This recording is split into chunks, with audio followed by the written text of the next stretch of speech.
Today we are joining you from Hindustan Zinc's SK mines here in Dariba, which is around 70 kilometers from the beautiful city of Udaipur in the state of Rajasthan. And we have a very special guest lined up for you today, Arun Misra, CEO at Hindustan Zinc. Sir, thank you so much for taking your time out and hosting us here at your mines.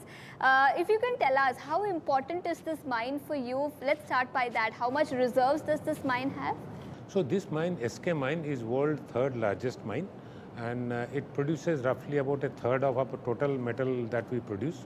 Also, this mine is endowed with silver-rich minerals, so almost 70–80% of our silver comes from this mine. And this mine is, puts us in the global map that we are fifth largest producer of silver, and of course, it is world's third largest lead zinc mine. Understood. And how much revenue does this mine generate for you? We don't look at it that way. Overall, if you look at it, a $4 billion revenue, it will be about a third of that. Oh, one third of the total revenue that Hindustan Zinc generates. All right, let's go into your underground conference room then and discuss the outlook for the company. Sure. All right, first let's talk about the global macro setup. I understand Hindustan Zinc doesn't directly get impacted because of the global turmoil. But if you can tell us, how does this impact the global commodity market at large? And what kind of impact are you expected to face in terms of zinc prices because of the kind of uncertainty that we are seeing in the global market? We have seen global uncertainties, but fortunately, it is being caused or affected by one country only. Indeed. So there is the retaliatory actions by other countries are not that prominent. So, and if there are retaliatory action, they are also directed towards one country only. Right. But otherwise, the countries among themselves are doing partnerships. Correct. For example, India, China, Russia, the BRICS, the Europe, Canada, they all are now lining up as an alternative market to US market. So we don't see much of a turbulence. If at all any impact, it is there inside USA, their inflation and the prices. If it is outside, the countries which are emerging economy led by India will continue to grow, will continue to spend on infrastructure. The entire emerging economy, India, Southeast Asia, will have a rising steel demand, and of course will have a rising zinc demand as well. Chinese economy of course will grow, fueled by of course cheaper fuel from Russia, coal from Russia, and the new partnerships are new geopolitical realities are emerging, and I am sure this will now have a new reality where of course we are not exporting anything to a USA. We are exporting a very little amount to Europe. We are mostly in Middle East and Southeast Asia. We are not affected at all by that.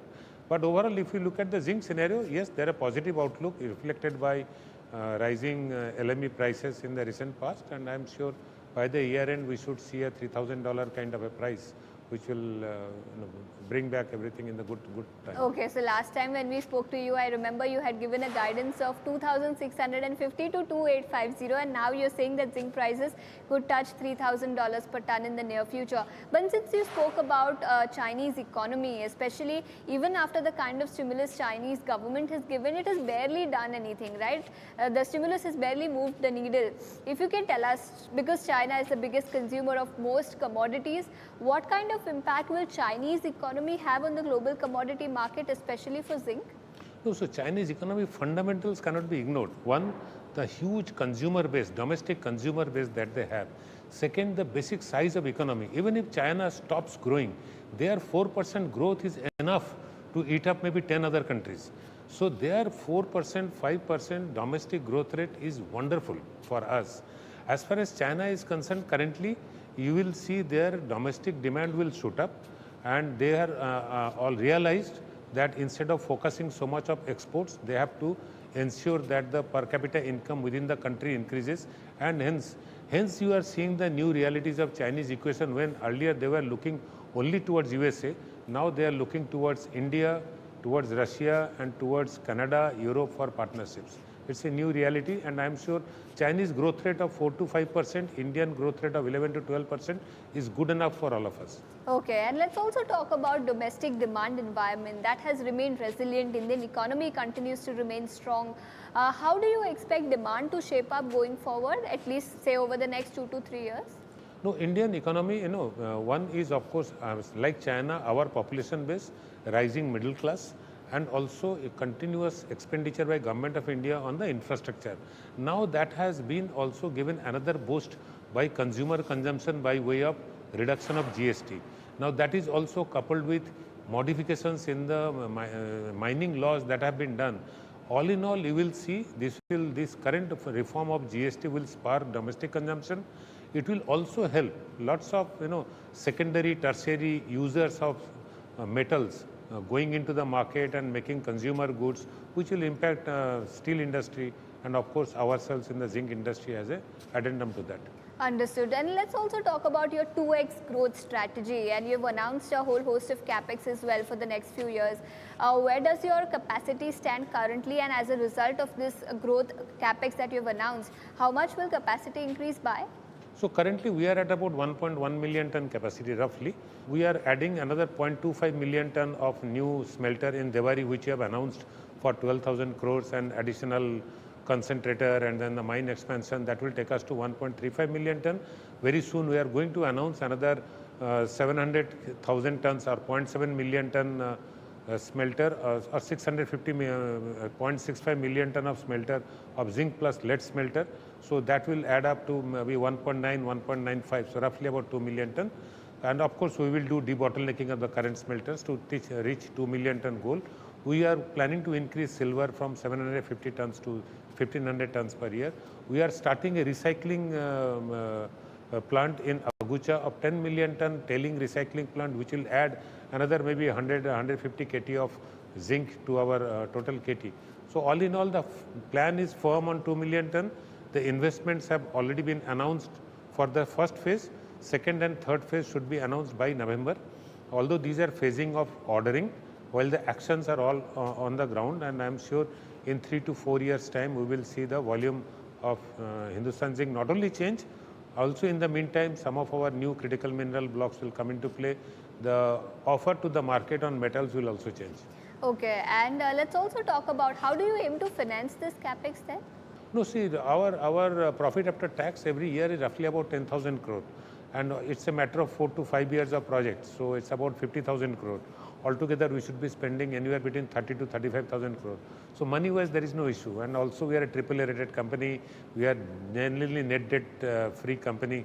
So everybody would love to give us money for expansion as well. But how much of it will be financed via internal accruals and how much via external? We can finance 100%, but it's a matter of choice of whether my treasury earns more money than the interest on loan that I pay. Right. Accordingly, some debts may come in and go, but otherwise, generally speaking, it's a self-financed project. Okay, and let's also talk about your silver business because of the kind of up move that we've seen in silver prices of late, and you also generate nearly 20% of your revenue from silver operations. And I was specifically asked by my colleague to ask you about silver prices. I'll tell you why. Last time when we interacted with you, you had told us that silver could reach $42 per ounce. It has already crossed that. So what is the next target now? No, it will now fluctuate at that level, and by January it should remain steady till 42.